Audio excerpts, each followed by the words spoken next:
ഞാനിപ്പോൾ ഉള്ളത് RR group of ഇൻസ്റ്റിറ്റ്യൂഷന്റെ ക്യാമ്പസിന്റെ ഉള്ളിലാണ് കേട്ടോ. വളരെ ബ്യൂട്ടിഫുൾ ആയിട്ടുള്ള ഒരു ക്യാമ്പസ് ആണ്. ബാംഗ്ലൂരിൽ അഫോർഡബിൾ ആയിട്ട് മെഡിക്കൽ റിലേറ്റഡ് പ്രോഗ്രാംസ് ചെയ്യണമെന്നുണ്ടെങ്കിൽ നിങ്ങൾക്ക് ഓപ്റ്റ് ചെയ്യാൻ പറ്റുന്ന ഒരു ഓപ്ഷൻ ആണ് കേട്ടോ RR ഗ്രൂപ്പ് ഓഫ് ഇൻസ്റ്റിറ്റ്യൂഷൻ. ഞാനിപ്പോ ജസ്റ്റ് ക്യാമ്പസ് വിസിറ്റിനൊക്കെ വന്നതാണ്. വന്ന ടൈമിൽ ഒത്തിരി മലയാളി സ്റ്റുഡൻസിനെ കണ്ടിട്ടോ. എനിക്ക് തോന്നുന്നു ഓൾമോസ്റ്റ് സംസാരിച്ചവരിൽ എല്ലാവരിൽ നിന്ന് പറയുന്നത് 50% കൂടുതൽ മലയാളി സ്റ്റുഡൻസ് പഠിക്കുന്ന ക്യാമ്പസ് ആണെന്നാണ്. സോ നമുക്കൊരു മലയാളി സ്റ്റുഡന്റിനെ കിട്ടിയിട്ടുണ്ട്. നമുക്ക് ആളുടെ എക്സ്പീരിയൻസ് ഒന്ന് ചോദിച്ചു നോക്കിയാലോ. ഹായ്. പേരെന്താണ്? റംസാന. റംസാൻ എവിടെ നിന്നാണ് വരുന്നത് സ്ഥലം? ഞാൻ കേരള, കൊല്ലം. കേരളത്തിലെ കൊല്ലത്ത് നിന്നാണ് റംസാന വരുന്നത്. ഇവിടെ ഏത് കോഴ്സാണ് പഠിക്കുന്നത്? ഞാൻ BSc anaesthesia and operation theatre technology. Okay, BSc operation theatre and anaesthesia technology പഠിക്കുന്ന സ്റ്റുഡന്റ് ആണ്. ഏത് വർഷമാണ് പഠിക്കുന്നത്? തേർഡ് ഇയർ ആണ് ഇപ്പൊ. കറന്റ് ഇപ്പൊ തേർഡ് ഇയർ പഠിച്ചുകൊണ്ടിരിക്കുന്നത്. അപ്പൊ അത്യാവശ്യം എക്സ്പീരിയൻസ് ഒക്കെ ഉള്ള ആളാണ്.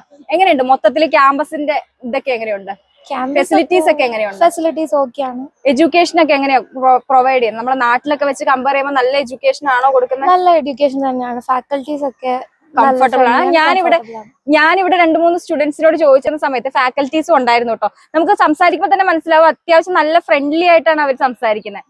സോ എങ്ങനെയുണ്ട്? സീനിയേഴ്സ് ഒക്കെ എങ്ങനെ ഉണ്ടായിരുന്നു വന്ന ടൈമിൽ? ഇപ്പൊ സീനിയർ ആണല്ലേ, റാഗിംഗ് ഒക്കെ ചെയ്യാറുണ്ടോ? ഇല്ല, ആന്റി റാഗിംഗ് ക്യാമ്പസ് ആണ്. ആന്റി റാഗിംഗ് ക്യാമ്പസ് ആണ്. ക്യാമ്പസും സേഫ്റ്റി ഒക്കെ 100% ആണ്. ലേഡി ആയതുകൊണ്ട് തന്നെ എങ്ങനെയുണ്ട്? സേഫ്റ്റി ഇഷ്യൂസും അങ്ങനെ എന്തെങ്കിലും വന്നിട്ടുണ്ടോ? അങ്ങനെ ഒന്നുമില്ല. എല്ലാം സേഫ്റ്റിയും റാഗിങ്ങും അങ്ങനെ ഒന്നും ഇല്ലാത്ത സേഫ്റ്റി ഉണ്ട്, റാഗിങ് ഇഷ്യൂസ് ഒന്നും ഇല്ലാത്ത ക്യാമ്പസ് ആണ് കേട്ടോ. ദെൻ വരുന്നത് നമുക്ക് നാട്ടിൽ നിന്ന് റീച്ച് ചെയ്യുന്ന സമയത്ത് അടുത്ത റെയിൽവേ സ്റ്റേഷൻ ഉണ്ടെന്ന് കേട്ടോ. എങ്ങനെയാ റീച്ചബിലിറ്റി? എങ്ങനെയാണ്? നാട്ടിൽ നിന്ന് വരുമ്പോൾ വീക്ക്ലി വൺസ് ഈ റെയിൽവേ സ്റ്റേഷനിലേക്ക് തന്നെ ട്രെയിൻ ഉണ്ട്. തൊട്ടടുത്ത് തന്നെയാണല്ലേ? ജസ്റ്റ് ഒരു 500-600. ഓക്കെ, ജസ്റ്റ് 500-600 മീറ്റേഴ്സ് എവേ ആണ് റെയിൽവേ സ്റ്റേഷൻ വരുന്നത്. അതായത് വാക്കബിൾ ഡിസ്റ്റൻസ് മാത്രമേ ഉള്ളൂ. പിന്നെ നമുക്ക് ഹോസ്പിറ്റലൊക്കെ എങ്ങനെയാ വരുന്നത്? ഓൺ ഹോസ്പിറ്റൽ ഉണ്ട്, NRR ഉണ്ട്, പ്രക്രിയ ഉണ്ട്. 2 ഓൺ ഹോസ്പിറ്റൽ അവൈലബിൾ ആണ്. ഒന്ന് multi super speciality hospital, multi speciality ഹോസ്പിറ്റലും ഒന്ന് ഇവിടെ നോർമൽ ഹോസ്പിറ്റലും ആണ്. പോസ്റ്റിങ്ങും കാര്യങ്ങളൊക്കെ കോളേജ് തന്നെ പ്രൊവൈഡ് ചെയ്യുന്നുണ്ട്. നിങ്ങൾക്ക് 4th ഇയർ അല്ലേ ഇന്റേൺഷിപ്പ് വരുന്നത്? ഈ ഇന്റേൺഷിപ്പ് എങ്ങനെയാണ് ചെയ്യുന്നത്? ഇന്റേൺഷിപ്പ് ഇപ്പോ തേർഡ് ഇയർ എക്സാം ഒക്കെ കഴിഞ്ഞ് നമ്മുടെ റിസൾട്ട് വരുമ്പോൾ നമുക്ക് ഇന്റേൺഷിപ്പിന് വേണ്ടി അപ്ലൈ ചെയ്യാം. അപ്പൊ നമ്മുടെ കോളേജിൽ നിന്ന് NOC ആപ്ലിക്കേഷൻ തരും. അത് വെച്ച് ഓപ്പൺ NOC വേണ്ടെന്നുള്ളതെങ്കിൽ അവര് തന്നെ നമുക്ക് ഇഷ്ടമുള്ള ഹോസ്പിറ്റലിൽ പോയി നമുക്ക് ഇന്റർവ്യൂ അറ്റൻഡ് ചെയ്ത് കയറാം. അല്ലാന്നുണ്ടെങ്കിൽ അവരെ റെക്കമെൻഡ് ചെയ്യണമെന്നുണ്ടെങ്കിൽ അവര് റെക്കമെൻഡ് ചെയ്യാനും ഓക്കെയാണ്. കംപ്ലീറ്റ് 1 ഇയർ അല്ലേ? Complete 1 year. ഓക്കെ, അഫിലിയേഷൻ ഏതാണ്? മെഡിക്കൽ റിലേറ്റഡ് പ്രോഗ്രാംസിന് ഇവിടെ അഫിലിയേഷൻ കൊടുക്കുന്ന യൂണിവേഴ്സിറ്റി രാജീവ് ഗാന്ധിയാണ്. രാജീവ് ഗാന്ധി. സോ ഗൈസ്, രാജീവ് ഗാന്ധി യൂണിവേഴ്സിറ്റിയുടെ അഫിലിയേഷൻ ഉള്ള ക്യാമ്പസ് ആണ് കേട്ടോ മെഡിക്കൽ റിലേറ്റഡ് പ്രോഗ്രാംസിന്. പിന്നെ നമുക്കിവിടെ മാനേജ്മെന്റ് പ്രോഗ്രാംസും അവൈലബിൾ ആണ് അല്ലേ? എല്ലാ പ്രോഗ്രാംസും അവൈലബിൾ ആണ്. സോ ഗൈസ്, ഒരു ഇന്റഗ്രേറ്റഡ് ക്യാമ്പസ് ആണ് RR ഗ്രൂപ്പ് ഓഫ് ഇൻസ്റ്റിറ്റ്യൂഷൻസ് എന്ന് പറയുന്നത്. സോ 2025 നമ്മുടെ സ്റ്റുഡൻസ് അഡ്മിഷൻ എടുക്കുകയാണെന്നുണ്ടെങ്കിൽ ബെസ്റ്റ് ഓപ്ഷൻ ആണോ RR ഗ്രൂപ്പ് ഓഫ് ഇൻസ്റ്റിറ്റ്യൂഷൻ എന്ന് പറയുന്നത്?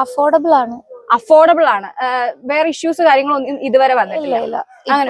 പുറമെ നമ്മൾ മെഡിക്കൽ കോളേജസ് ഒക്കെ അഡ്മിഷൻ എടുക്കുമ്പോൾ നമുക്ക് പ്രോഗ്രാംസ് ഒക്കെ കുറവായിരിക്കും.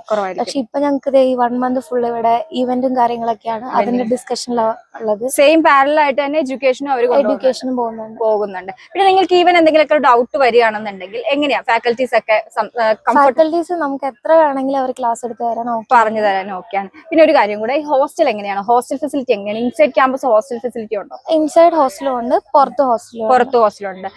സോ പുറത്താണെന്നുണ്ടെങ്കിൽ നമുക്ക് ട്രാവലിംഗിന് വേണ്ടി ബസ് അവൈലബിൾ ആണോ? ഇല്ല, ഇവിടെ അടുത്ത് തന്നെ PGs നമ്മുടെ തന്നെ വേറെ ഹോസ്റ്റൽസ് അവൈലബിൾ ആണ്. സോ ഇൻസൈഡ് ക്യാമ്പസും നമുക്ക് ഇൻട്രസ്റ്റഡ് ആണെന്നുണ്ടെങ്കിൽ പുറത്തും അക്കോമഡേഷനും ഫുഡും ഒക്കെ അവൈലബിൾ ആണ് ഗൈസ്. സോ ആളുടെ എക്സ്പീരിയൻസിൽ ഓവറോൾ ഗുഡ് എക്സ്പീരിയൻസ് ആണ്.